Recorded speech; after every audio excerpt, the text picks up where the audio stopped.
And I'm sitting on the edge of my bed, holding my head, trying to make this cake like a baker and get some bread. My mama said, hustling does come with fed. Time you the crime, you better head be prepared for what comes with it, the killing and cold convictions. Snorting bitches and snitches, often they get acquitted, while the real sent to prison to rot away while they live it.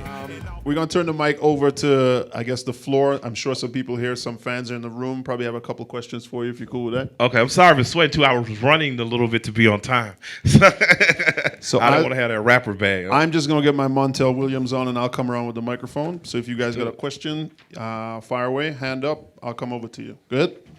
Your name, sir? Ashton, I heard that you and Immortal Technique might be coming out with an album or something like that. I want to, man, so bad. Me and Tech be moving. You know, we talked a week and a half, 2 weeks ago. That's my brother. That's my Peruvian angry brother. I love him.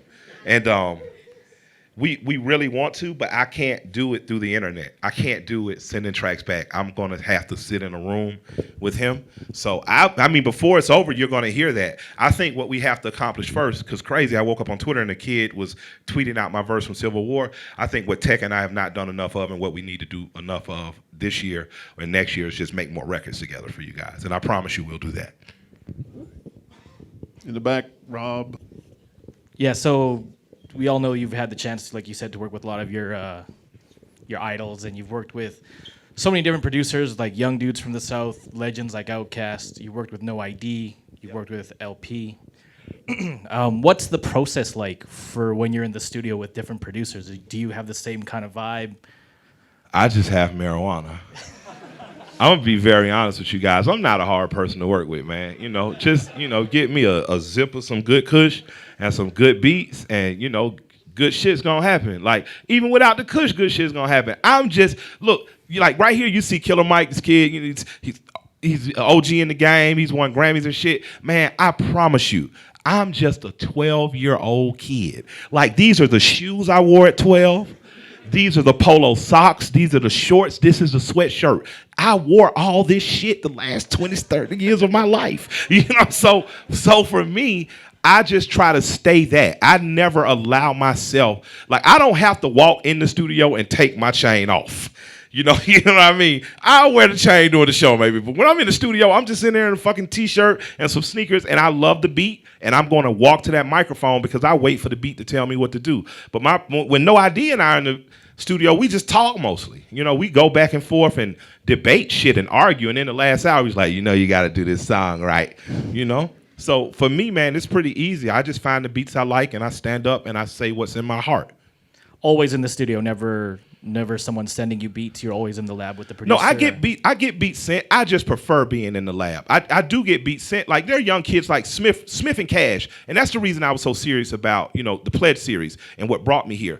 For those of you all who are familiar with the Pledge series, you'll know the bulk of the first two were done by a group called Smith and Cash. Smith is in Toronto. And, at the time he was in Atlanta, but he's not a citizen, so he had to come back. So I've had to, when Smith and I record, we like to record in a room together, and we've had to figure that part out. But I really don't like getting the beat email and send it back what you think. I like for us to be in a room because that's when genuine connection happens, and that's what I'm always looking for. I'll do a beat and just send it back. That's no problem, but I really like the genuine connection of living, breathing things, humans being in a room together. So that's my process. Cool, thank you. And, thank you. Calgary has good weed, so. I smoked.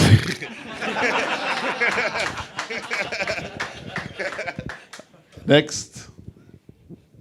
And I hope my cursing doesn't offend you guys. I just talk the way my grandparents talked to me. We'll come to you next, sir. Your name? Bryce, thanks. You mentioned that he had a lot of influence of what he liked. Have you ever thought about working with Death Grips, maybe? Yeah. Hey man, those motherfuckers put on a show. We did a show. Yeah, we did a show in Spain together. And I spaz. Like I give it all I got at the show. And then I just got to stand there sweaty and watch them two like, if I was skinny with a beard, that's what I'd be doing. Hey, it'd be dope to have you collab with them, man. Yeah, I definitely think you're going to see us do some work together. I've just been moving, like Ella and I have been doing, honestly, on average, like 150 to 180 shows, over the past couple years, and I just haven't had sit-down time. But I'm definitely going to end up working with them. I hate that they're not at Adult Swim anymore, and I'm not there in the same capacity because I figured we could have finagled a company to do it then. You know what I mean? Check us out. But I think we're going to do it just because it seems like we have a lot of admiration for each other, and I genuinely want to work with everybody I admire before I die. All right. Thanks, man. Great question, too. Your name, sir? What's up, Mike? It's Brad. I've just met Brad on the way over. Yeah, good to see you again. Hey, my question is more on the business side of things. I could tell. Look at how you dress. Fair enough. Working, right? But as an independent artist, I'm launching an independent label. Just looking for a little bit of advice and a little bit from where your aspect stands from. When it comes to monetization and stuff, what channel brings you the most revenue? Is it singles, touring, merch? Well, you know, what's independence, it's been for me, honestly, touring and merch. I made more money independently through touring and merch than I have being aligned to a larger record company, even with the touring. I think that, if an independent, it's harder to get noticed, but once you get noticed, that the best investment you can make is some T-shirts for yourself. Because people who rep you want to rep you. You know what I mean? Like, people who want to be proud for you want something tangible to have. So I would just say, think creatively in terms of merchandising. Buy stuff and put your name on it, but buy stuff people can use too. You know what I mean? Like I've bought and gotten Odd Future keychains, Odd Future house keys, Odd Future bottle openers, Odd Future socks for my children. You know what I mean? If you're a Tech N9ne fan, you can get a Tech N9ne doormat, a Tech N9ne bath towel. I just think creatively because the beauty in being an independent artist is because your artist is tangible to you in the immediate. I didn't know that people charged extra to stand around after the show and greet people because I've never charged people extra to do that. You know what I mean? I'm not going to charge you for a picture, but I'm going to be honest and say, man, buy a T-shirt if we're going to stand here. And most time people be like, oh, I'll buy a shirt, Mike. And that's good money. My wife has a lot of nice purses. Next. Coming up. Your name, sir? Yo, what's up, Mike? I'm Sean. I just Respect. I saw you on the Nardwar interview. I was I curious, like- do you still talk to Nardwar? I don't often, but he's one of my favorite personalities in Yeah, music. that was a really sick interview. That was cool. I just wanted Yeah. to I was just curious whether you did or didn't. I have not. I want to again, though. I hope I do him the rest of my career in terms of just interviews. He's hilarious and insanely knowledgeable. My favorite one to watch is the Currency one. There's three though, Yeah, well, the one where he gave Currency the record, and it just blew his mind. Like, oh, Currency's a homeboy of mine too. We talked about Nardwar. Like, Nardwar is fucking insane, but he knows his music, and that's what's dope. Yeah, cool. Thanks. Anyone else? Yes. Come on up, sir. And your name? Hey, Derek, how you doing? Good, thank you. I don't hear a lot of politics in modern hip-hop music. Why do you think that is? And did you get any pushback to songs like Reagan, which were, probably a bit controversial? Man, let me tell you the coolest thing about Reagan. Reagan got cooler for me through the process of 1 week because first it was mentioned by Torre on MSNBC, but that was kind of, I figured that, okay, MSNBC is going to be sympathetic to her. But when Fox News in the morning went on to slander me for Reagan and the one fat guy called me fat, I was like, he's just angry. I was like, this shit worked. I was like, yes, that's like when you make a fat person be mad enough to call you fat, that's when it's just like you have touched a nerve. And that's when I knew, I was like, this shit works. I was smoking a joint. I woke up my wife like, look at this shit. They fucking hate me, babe. I got not allowed to play Orlando because, Florida is notoriously conservative. So I said, fuck them, went to Tampa and told my children we're never going to Orlando again. It'll be Busch Gardens in Tampa. So I've gotten some pushback, but I don't give a shit because with me, I hold no allegiance to any political party. I did Reagan. Reagan was unarguable because I didn't argue the politics of Ronald Reagan. I don't argue his politics. I argue what his policy did to poor black people. And that ain't some blanket, well, this is what I think. No, I was poor and black, and the police were kicking my ass because you demonized children after people who worked in your administration used profits from crack cocaine to fund an illegal war that destroyed a country in Central America and funneled drugs through the West Coast, and it fucked up our nation. You did that. You did that. The Gipper did that. Michael just simply said, this is what it felt like doing those 8 years of my life. And that's why you couldn't argue with that record. So I get pushed back for politicizing my message, but I can't stop that social commentary because I feel as no one is telling the stories of you and of me. Like, I'm a rapper, but I live a very middle or working class life. I drive a pickup truck. You know what I mean? I have old school cars that I like, that I fix up. I live a life like just a regular Southern 30-something-year-old dude. So I get as outraged as you do when stupid policy happens. You know what I mean? Like, I remember getting just my balls broke by Border Patrol in Canada, and I was like, damn, man, y'all used to be nice. Like, what happened? And he was like, hey, man, that's what you guys are doing to us. We're just returning the favor. And that's when I started realizing just how absurd America's marijuana policy was. That because Canada was smart enough to be friendly about medicinal marijuana first, that they start breaking the balls of some of the best allies and the coolest neighbors we've ever had in this hemisphere. That was the dumbest shit that I saw this administration do. So it ain't just, Reagan, it was Obama. I'm like, that's stupid as fuck, and I voted for you. What the fuck, bruh? That's how I felt. So when I have those what the fuck, bruh moments, I make a song about it. So whether it's Reagan or That's Life or any of those records, it's less politicized, I guess, and more, I should say, social commentary, because I hope what I'm doing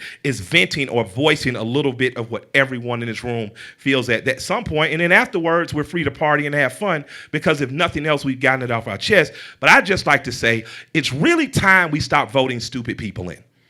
Or if we vote your stupid ass in and you do stupid shit, we're not going to vote for you anymore. But it's really time that we take our accountability in this big, convoluted, just bullshit cesspool called politics. Because if we don't start directly challenging them by running against them or taking our monies away from them or not supporting their policy, we're just destined to get what we're getting. And I don't think any of us is getting a fair deal. I'm very displeased with the politics of North America as a whole right now, and I think that we could provide a better platform than we've been providing for the rest of the world. That's just, my spiel.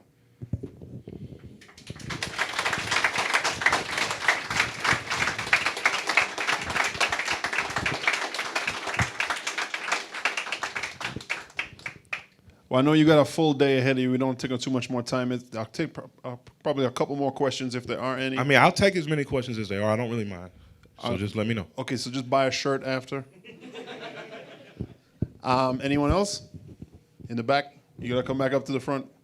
Oh, you can yell it from there if you like. Hey, how did you link up with Bun B and all those boys? Obviously, that song with T.I. is really tight. I'm just wondering, obviously, you guys come from the same neck of the woods. How did you end up linking? Well, Bun, actually, Tip and I were kind of coming in the industry around the same time. Tip was in the industry a little before. I mean, Tip is T.I., guys. That's his actual nickname, Tip. And Bun just showed us love on a record I had called Reaction.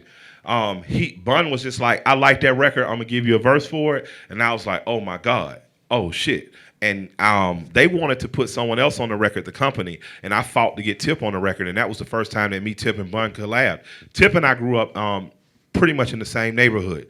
I grew up on the Adamsville side, he grew up on the Bankhead side, so we known of each other and liked each other, and Bun just, honestly, man, just godfathered us. He just showed us love, and he's a friend to everyone. I haven't met really anyone that didn't love or like or adore or respect Bun B, and I'm just fortunate enough that he became my friend. So most of the people you see me collab with, I have a relationship with, whether it's Tech or Bun or Tip. I tend to try to work with people that I genuinely like and respect their craft. So, it's just through serendipity and circumstance that I've made these friends. Ladies, y'all got to step it up, too. Don't let all these hard legs just talk that shit, too, man.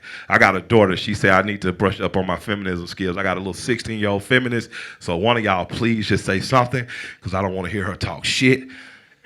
Nobody got nothing to say. Mike, I hated your last record. You're a messiah. Just say something. No, ladies, nothing? Nothing, ladies? I was just going to say, and they're sitting in the front. My daughter be giving me hell. Y'all got to understand this, man. What's your name? Jessica. As a person who likes to produce music, how are you supporting female artists? That's a good question. That's a good question. I have supported female artists every step of the way when I can. I've helped female rappers in terms of pushing them to be more known. I've given free verses. I've hired and used female DJs at events. I've hired and used female DJs at shows. I grew up with 5 sisters. I got 2 daughters, so I'm very invested in seeing women stay and be a part of hip hop. I really hate that we've lost some of the great hip hop artists that I think should be on the forefront now.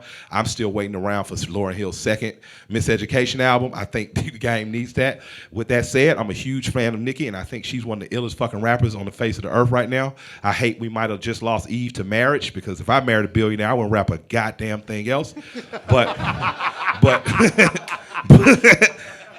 But for me, I feel like anything that I can do, from supporting like DJ Princess Cutting in Atlanta, she just booked on radio, but I love her because she was the only DJ in Atlanta that was bringing Devin the Dude to Atlanta. She was the only DJ in Atlanta that was repping Killer Mike music when no one won. So I'm very intertwined with, the female DJs and the female producer movement. So anytime dope shit comes across, it doesn't really matter to me who does it. And I've also in my lyrics gotten a more sensitive to what I say, and I'll give that credit to my daughter Anaya. I'm not perfect, nor do I aspire to be in all aspects of my life, but I'm really trying to master the craft of being a dad, and she's the person who really just set me on course. And I married a great woman. Like, I married a woman who was equal in terms of, and smarter in terms of finance, but equal in terms of intelligence and emotional intuitiveness. And she has really helped me just grow my perspective on how great it is to be in fellowship and friendship with women. So thank you all for coming.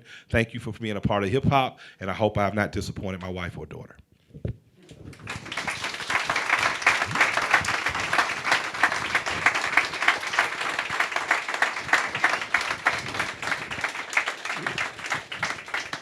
Well, if we had some new people to Killer Mike today, or longtime fans who had only heard the record, I can clearly say that I think everyone's respect level of yourself, your presence, and I'm sure by the end of tonight, your music is going to be at the top of the top here in Calgary. Thank you very much for being here. Thank you all for having with us. And of course, Sled Island for bringing you down. Are we going to check you out? Republic tonight? Republic tonight. I think the doors are at 9. What time are you on stage? I'm going on at midnight. Church begins at 12 o'clock. Church begins at 12 o'clock. Thank you very much to Killer Mike. Crazy.